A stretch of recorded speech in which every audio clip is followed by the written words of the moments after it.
Naruto, ça faisait bien longtemps que je ne l'avais pas relu. Et forcément, cet été, je m'y suis remise. Et je sais pas si ça te le fait aussi. Enfin, j'imagine que oui. Mais tu sais, quand tu arrives à la fin d'une série et tu te rends compte que tu as envie de connaître la suite, que tu es presque en déprime de savoir que tu ne retrouveras plus tes trois compères, ou même tout le village de Konoha en fait. Et bah forcément, ils ont bien joué. À la fin du tome 72, tu as quand même un petit teaser pour Boruto. Et je me suis dit, mais pourquoi j'irais pas regarder l'animé? Alors, dans cette vidéo, je vais te parler de l'animé que j'ai regardé donc, puisque j'ai trouvé le début sur Netflix. Alors, si tu n'as pas lu Boruto, si tu n'as pas vu Boruto, et que tu ne veux pas te faire spoiler, je t'autorise à quitter ma vidéo, d'accord? Parce qu'évidemment, je vais en parler en long, en large et en travers. Ok. Alors, pour être plus précis, j'ai pas fini tout l'animé. On va en reparler. Mais je dirais que j'ai regardé, à peu près les 100 premiers épisodes. Donc, ça nous amène à après l'arc d'Iwa. Et je suis au secours. Je suis au moment où Mirai a été missionnée pour accompagner Guy et Kakashi dans des eaux thermales, enfin des zones à eau thermale. Mais je n'en peux plus. Sauvez-moi, aidez-moi. Pour la première fois de ma vie, il y a un épisode que je n'ai même pas regardé en entier tellement j'en avais marre. Je l'ai arrêté en plein milieu, le lendemain j'ai commencé celui d'après. Ce qui est quand même fou, venant de moi. Alors, que je reprenne un petit peu mes petites notes, parce que j'ai tout organisé en partie avec des titres et tout, pour ne rien oublier.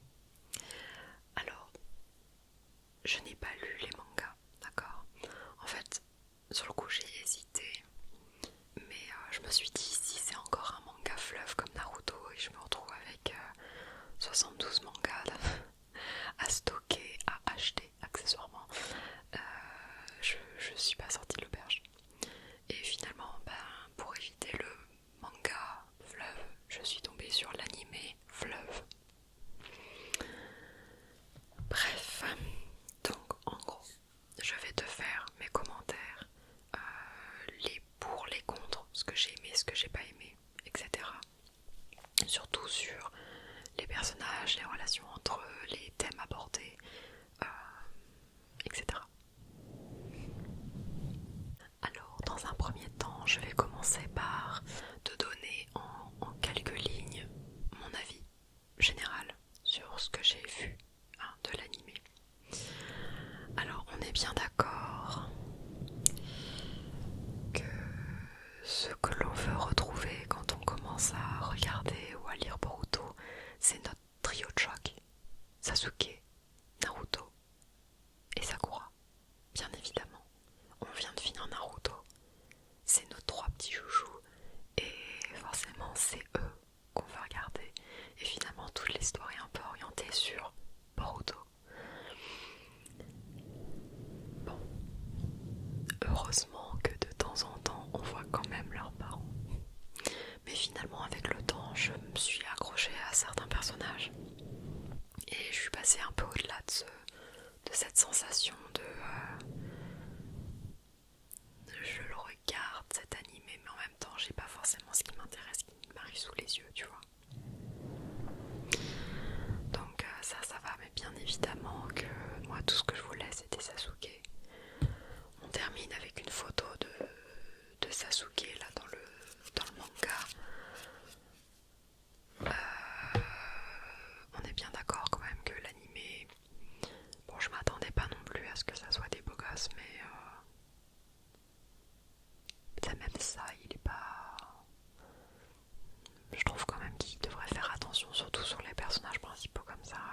j'ai pas trouvé ça vraiment terrible. Après, je n'ai pas regardé l'animé de Naruto. Alors peut-être que c'est dans la continuité, auquel cas, ben désolé. Bref. Donc en gros, moi ça m'a vraiment fait plaisir de retrouver cet univers de Konoha, de retrouver ces personnages, voilà, on est vraiment dans la continuité avec Naruto, même si c'est quasiment 20 ans après. Ce qui a amené pas mal de changements bien évidemment, mais on en reviendra plus tard. Par contre, mais il y a des longueurs dans cet animé là. Tu sais, je veux dire qu'on fasse des hors-séries, d'accord? Des épisodes qui ne sont pas dans l'animé. Ok, je veux dire, je me suis bien farci ceux de Bleach. Mais là, franchement, enfin, je veux dire, ce sont des hors-séries qui amènent certaines choses pour certains d'entre eux, d'accord. Mais en fait, ce qu'on veut, c'est de l'action, on veut que ça avance, etc. Et finalement, ça stoppe l'histoire. Donc, non, franchement, mais là, Mirai, je n'en peux plus. Ça fait 10 jours que j'ai pas regardé un épisode. 10 jours, c'est énorme. Limite, je sais même plus où je suis rendue, quoi. C'est une histoire qui me plaît, mais en même temps, j'ai envie que ça avance un peu plus vite. Alors, apparemment, bien évidemment, je me suis renseignée sur le sujet. Le manga papier est mieux que l'animé. Alors, qu'est-ce que je fais? Est-ce que, de toute façon, je continuerai l'animé, mais est-ce que j'achète le manga aussi? Je ne sais pas. Bon, je vois que le temps passe. Et pour éviter de perdre ta concentration, je vais passer au deuxième point de mon développement. Il s'agit là tout simplement de te donner un petit peu mes préférences et mes goûts en termes de personnages, parce que ça peut t'aider peut-être à déjà te sentir moins seul quand on a certains que tu détestes, et aussi de voir un petit peu quel team je suis. Bon, à mon avis tu sais déjà. Alors, le personnage principal de cette série, c'est Boruto. Très clairement, Boruto, c'est un copier-coller de Naruto, mais qui le renie. On voit bien en fait qu'il a exactement les mêmes mimiques, il fait exactement les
personnage préféré. Préféré, préféré, préféré, préféré. Il ne détrônera pas Sasuke, ça c'est sûr. Mais alors, c'est un personnage très énigmatique. Au début, j'avais un peu du mal à le cerner. Il avait une tête qui me revenait pas trop. Pour moi, c'était forcément un méchant. Il allait détruire Konoha. Alors qu'en réalité, c'est quelqu'un de très fidèle et très profond, je veux dire. C'est un personnage qui est quand même vraiment bien développé. J'ai adoré l'arc d'Iwa, justement, pour ça.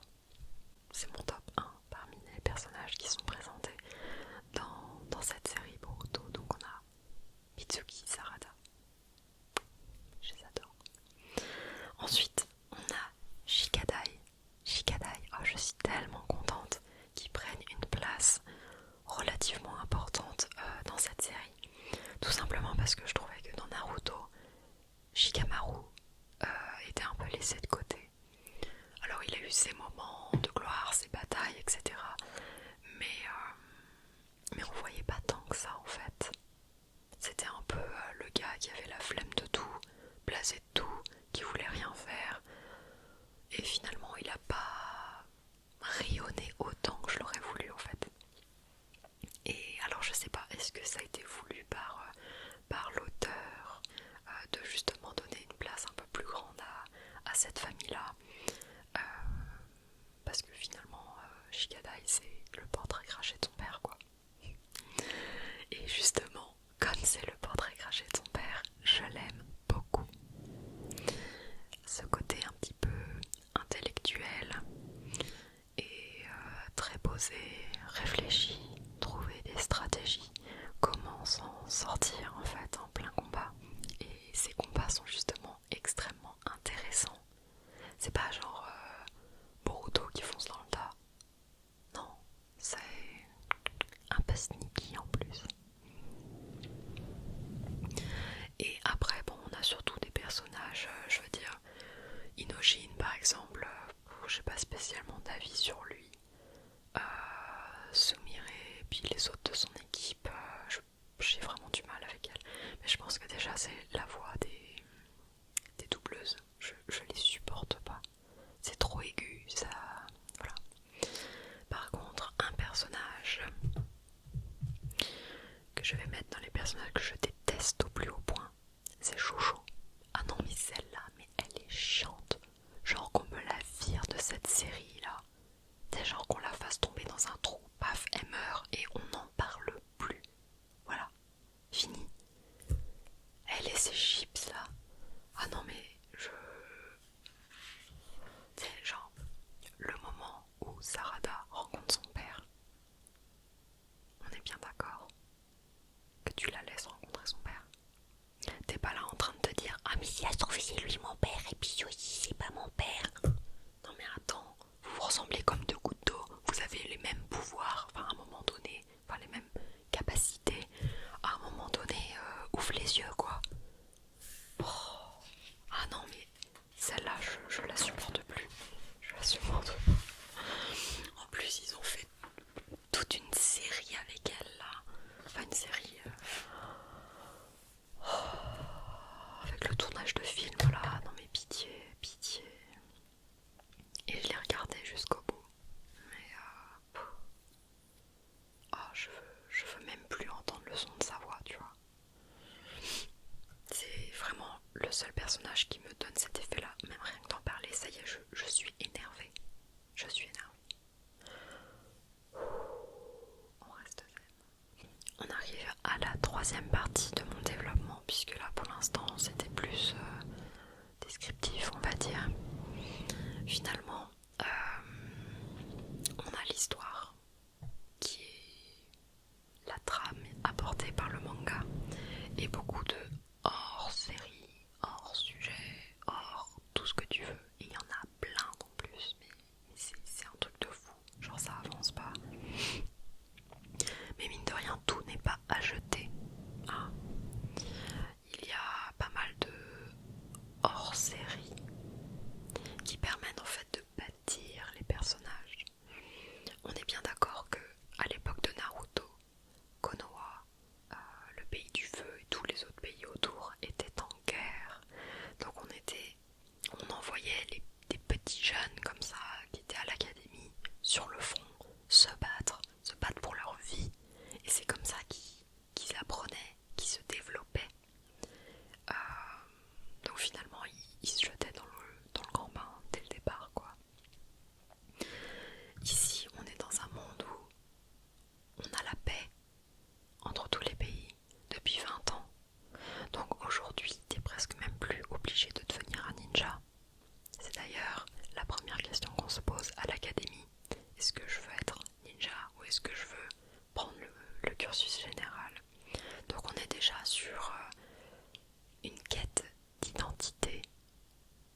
agaçant, mais quelque part je comprends tout à fait.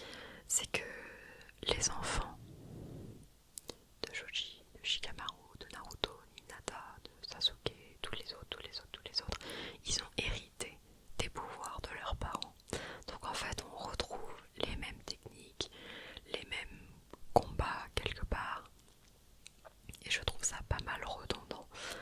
C'est un petit peu le défaut, mais en même temps quand tu appartiens à une famille, bah c'est normal en fait d'hériter des personnages de tes parents, des pouvoirs pardon, de tes parents. Et en fait c'est là que toutes ces histoires d'identité vont apparaître, puisque tu as les pouvoirs de tes parents, mais tu n'es pas aussi fort. Combien de fois les Kage n'ont pas dit « Ah oui, mais la génération des jeunes aujourd'hui n'est certainement pas aussi élevée que la nôtre au même âge. » Oui, parce que le contexte est différent.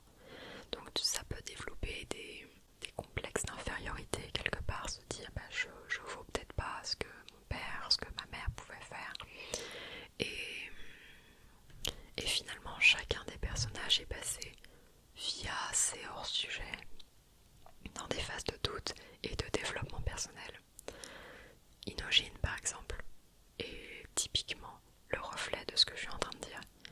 Il a hérité du pouvoir de sa mère Ino, de pouvoir se transposer dans l'esprit de son adversaire en fait, et le pouvoir de son père Sai de dessiner et envoyer des monstres se battre contre l'ennemi.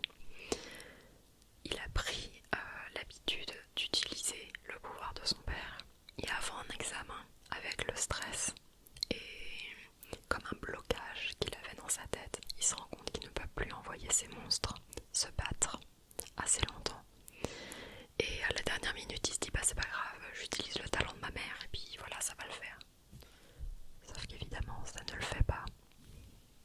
Tu vois, il y a un peu le côté, il faut quand même pas décevoir mes parents, je suis dans la lignée, etc. Et j'ai envie de dire que généralement les parents, je pense à Sai, je pense également à Rock Lee, quand leurs enfants sont dans des moments de doute, ils vont jamais leur donner la réponse.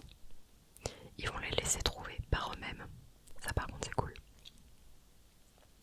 Bref, donc Inojin, voilà, c'était un petit peu cet instant de faiblesse, et finalement dans cet épisode il reprend confiance en lui et finalement il se retrouve à pouvoir manipuler son pouvoir sans aucun problème.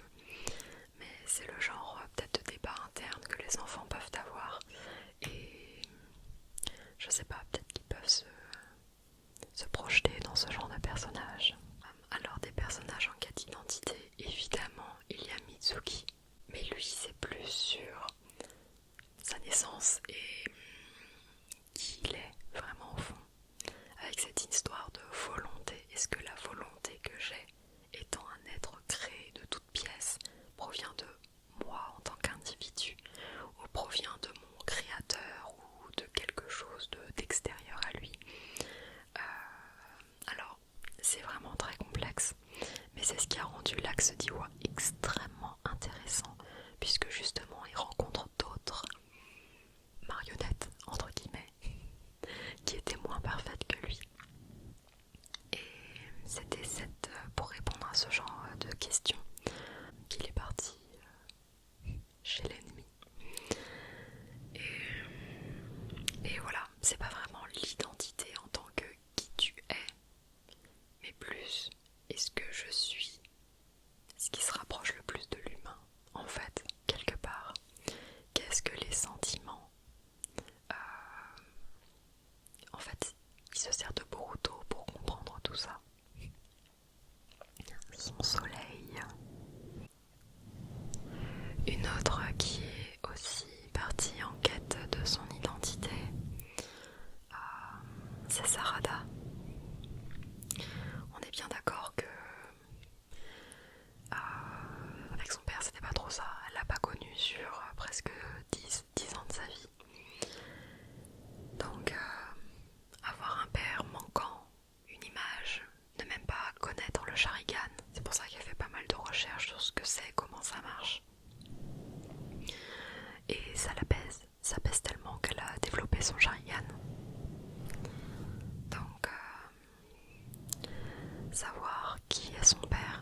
souvent la question à sa mère d'ailleurs. Est-ce que mon père porte des lunettes? Qui est-il? Est-ce qu'il passera à la maison?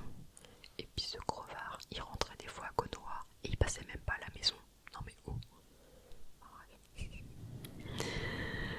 Et elle a eu aussi ce questionnement sur est-ce que même Sakura est sa propre mère? Pourquoi est-ce qu'elle a des lunettes? Est-ce qu'il y avait des gens qui avaient des lunettes dans son arbre généalogique? Bref, c'est pas forcément évident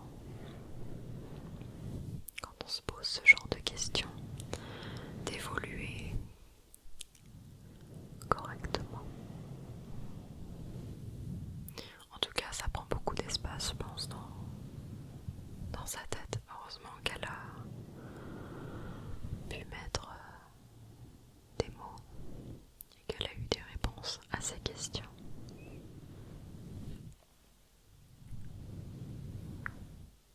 Et on a Shigadai aussi, qui a eu tout un épisode qui lui a permis d'évoluer également, personnellement en tout cas.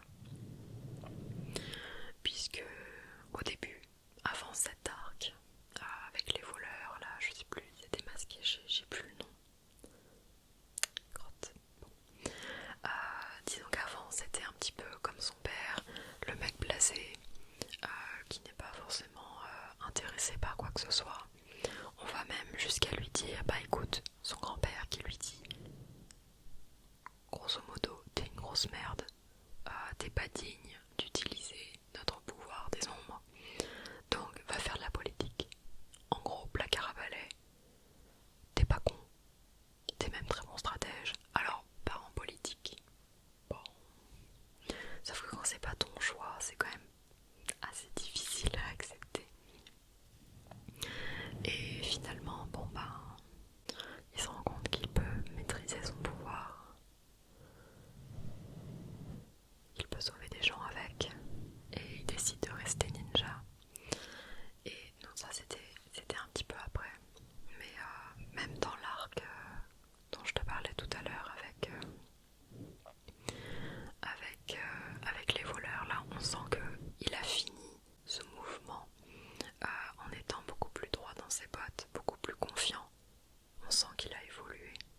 Donc en réalité on a beaucoup de hors-sujet, non de hors-série pardon, mais qui permettent le développement des personnages, puisqu'ils en ressortent tous grandis. Donc c'est pour ça que dans les combats d'après ils sont un peu plus badass quoi.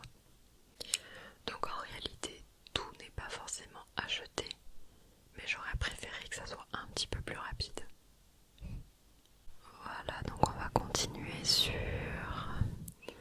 la 4e partie de mon développement qui va toucher les relations parents-enfants assez chaotiques, puisque bien évidemment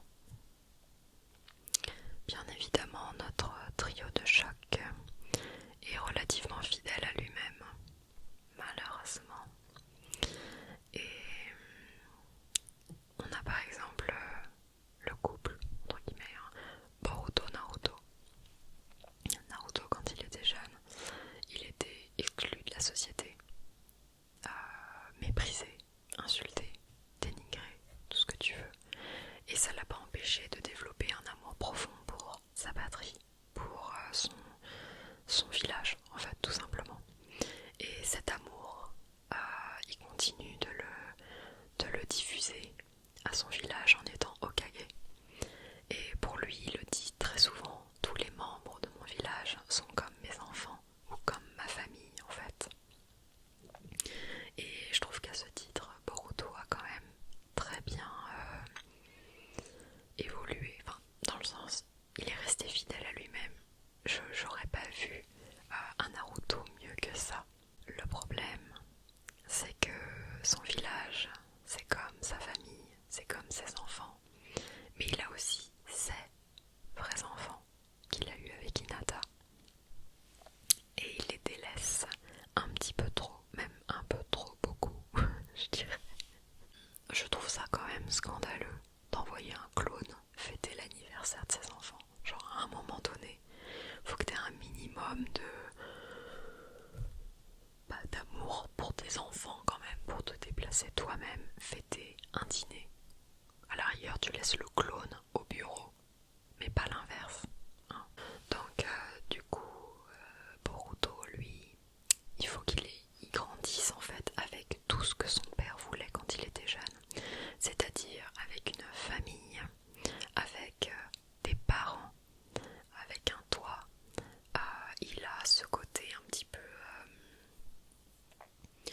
c'est un étudiant, enfin quand il était à l'académie en tout cas, c'était le centre de l'attention, tout ce que Naruto n'était pas. Et finalement, il se retrouve, il a tout ce que Naruto voulait, mais il continue à se comporter comme Naruto, à faire l'imbécile, à faire des bêtises parce qu'il a besoin de l'attention que d'une personne en fait. Et cette personne-là, c'est son père. C'est pour ça que je trouve ça dommage que Naruto ne fasse pas plus d'efforts vis-à-vis de son fils. Donc ce sont des relations assez compliquées, même si elles vont s'améliorer avec le temps. Notamment quand Naruto a été kidnappé par je n'ai plus le nom en tête, mais tous ces petits bonshommes menaçant la terre et le monde des vivants. Là quand même Boruto va aller chercher son père quand même. Donc malgré des tensions, ils s'aiment quand même quoi. Et une deuxième relation parent-enfant qui est quand même compliquée, c'est Sarada avec ses parents. Surtout avec son père, mais d'abord avec sa mère. Elles vivent toutes les deux ensemble. Elles ont grandi. Mère-fille tout simplement. Mais Sakura est sûrement autant acharnée au travail que Naruto. Et que Sasuke d'ailleurs. Donc elle doit passer limite sa vie à l'hôpital, à sauver les gens, à sauver des vies. Donc à mon avis, Sarada a quand même dû pas mal grandir seule. Ce qui est quand même... c'est peut-être ça aussi qui a développé son caractère. Ce côté un petit peu froid qu'on a au premier abord. Mine de rien, il y avait une séquence, alors je saurais plus dire où, quand, comment et pourquoi. Hein.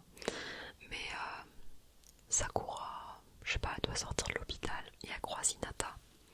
Hinata qui a un sac et elle va justement amener du linge propre à Naruto qui va très certainement passer encore la nuit dans son bureau de Hokage. Et Sakura qui sort donc de l'hôpital disant ah bah moi aussi je vais aller chercher des vêtements parce que à mon avis je vais encore passer toute la nuit à l'hôpital. Mais à un moment donné, c'est bien d'être acharné au boulot, mais il faut quand même avoir sa vie perso. Bref. Et forcément, les relations Sasuke et Sarada ne sont vraiment pas évidentes.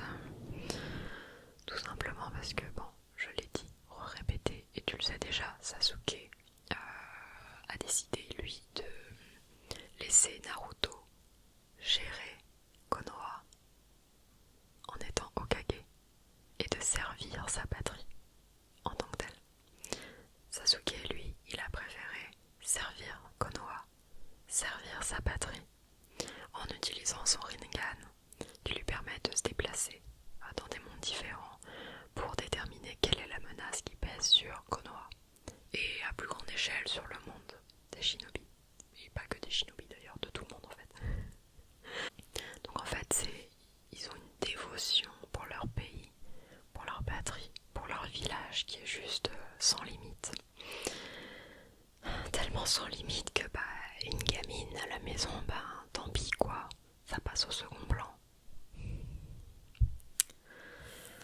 Bref, donc ça n'a pas dû être évident, surtout qu'en plus quand Sasuke a rencontré Sarada pour la première fois, il ne l'a même pas reconnue.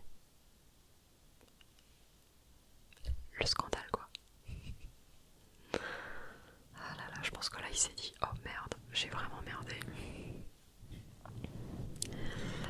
Mais bon, il y a un épisode qui a été très révélateur sur ça, sur les relations assez compliquées entre Sarada et Sasuke. C'était encore un hors-sujet,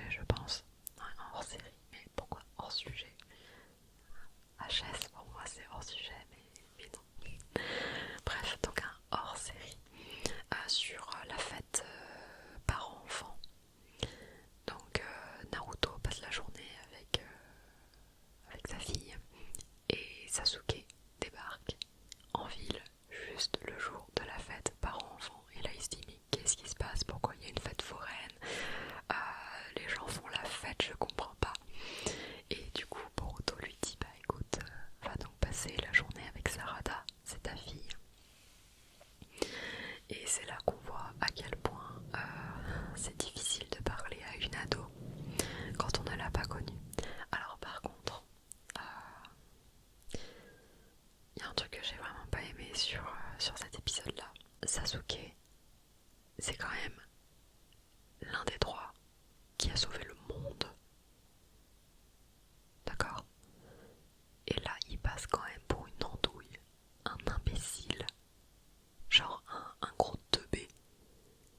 À un moment donné, comment est-ce que tu peux imaginer que suivre le bouquin de Kakashi, le truc du batifolage ou quoi, allait pouvoir marcher sur sa fille? Non, non. Sur Sakura, oui, mais pas sur Sarada quand même. Enfin, faut quand même avoir plus d'un neurone pour comprendre ça. Bref, donc je l'ai trouvé un peu moins charismatique que d'habitude, un peu poulet. J'avais trop honte pour lui.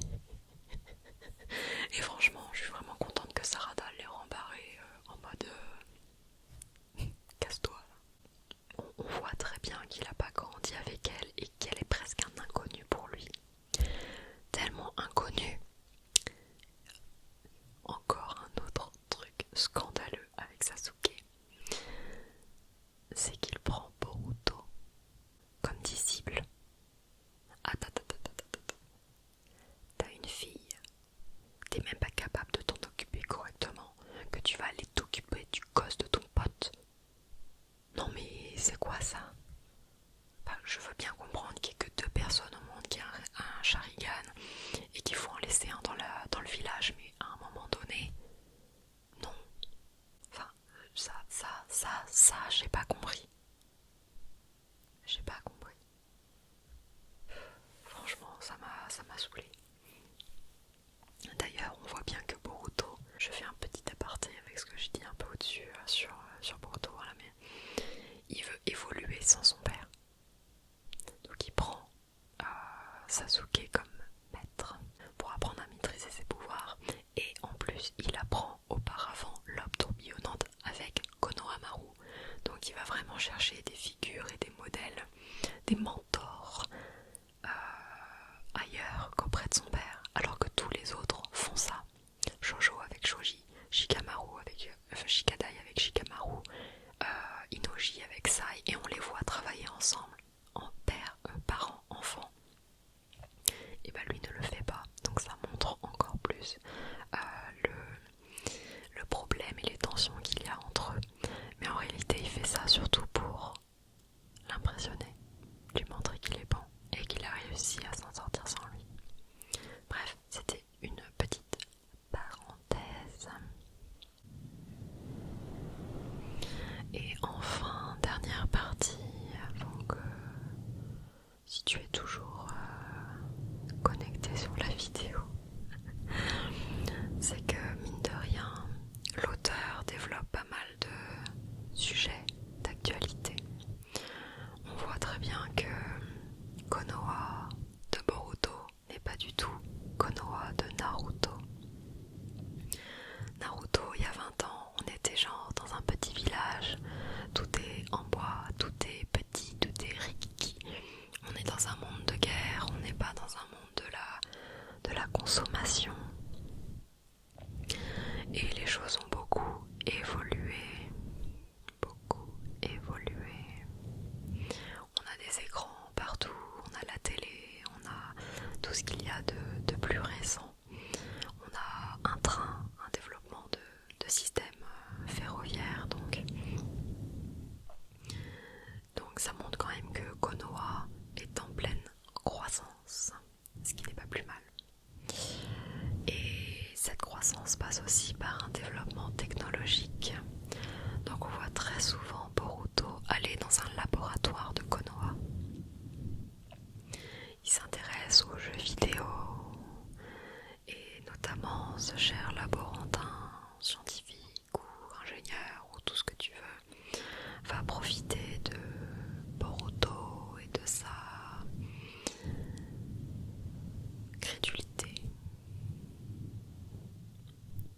son innocence un petit peu, et sa volonté d'impressionner son père surtout, pour lui proposer une machine à mettre sur son poignet qui va lui permettre de jeter des sorts sans utiliser de chakra.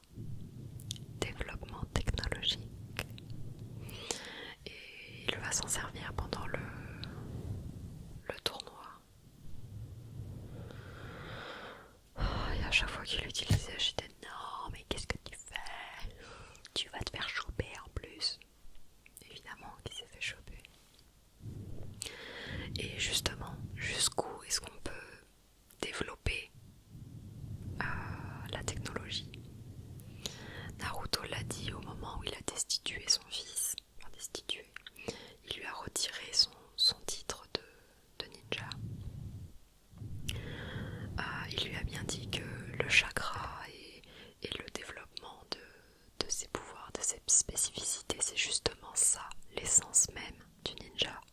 du shinobi.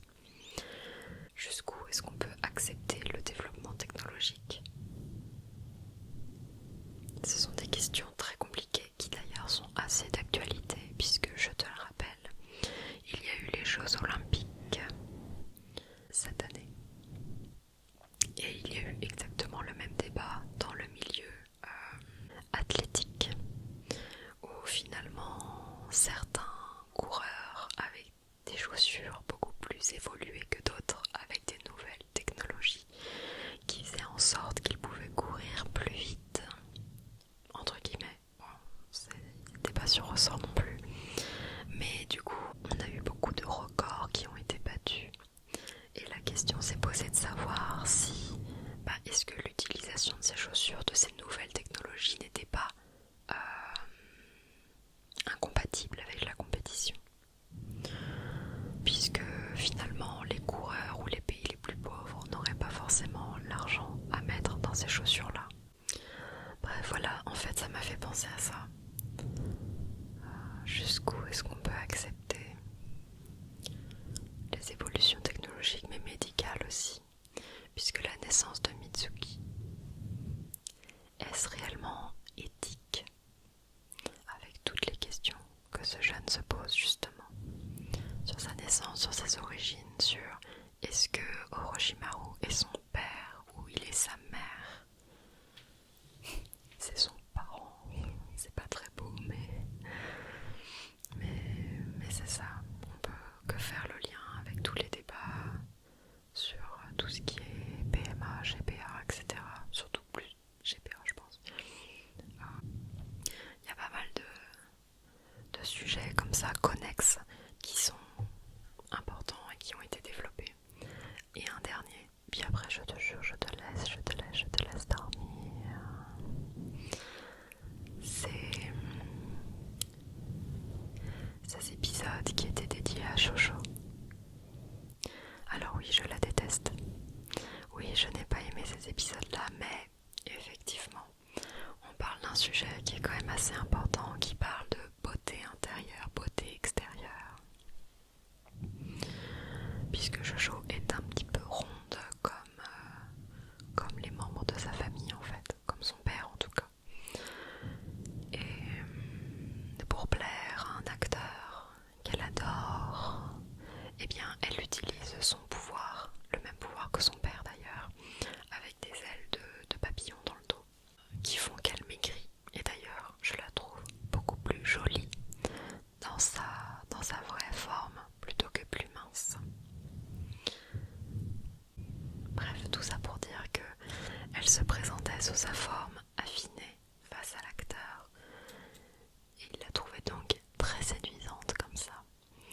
Et finalement, quand il lui a dit en face, quand il a su que la shoujo ronde était la même que la shoujo affinée, il lui a dit cash qu'il ne serait jamais attiré par une fille ronde comme elle. J'ai trouvé ça d'une violence inouïe. Et c'est un peu là le message aussi qu'il veut faire passer. C'est qu'il faut déjà apprendre à s'accepter soi-même. Déjà de base, elle aurait dû accepter le fait qu'elle ait des formes, plutôt que de chercher à mentir à la personne qu'elle aime. Et que la personne en face aille au-delà de ses préjugés. Parce que c'est pas avec ses chips et ses quelques kilos en trop que c'est forcément une mauvaise personne. Bref, j'aurais peut-être tellement de choses à dire, mais en tout cas c'est un petit peu ce qui me revient en tête après le visionnage que j'ai fait ces dernières semaines. Si tu es encore là, ou si tu es encore réveillé, eh bien, je vais te laisser faire dodo. J'espère que cette vidéo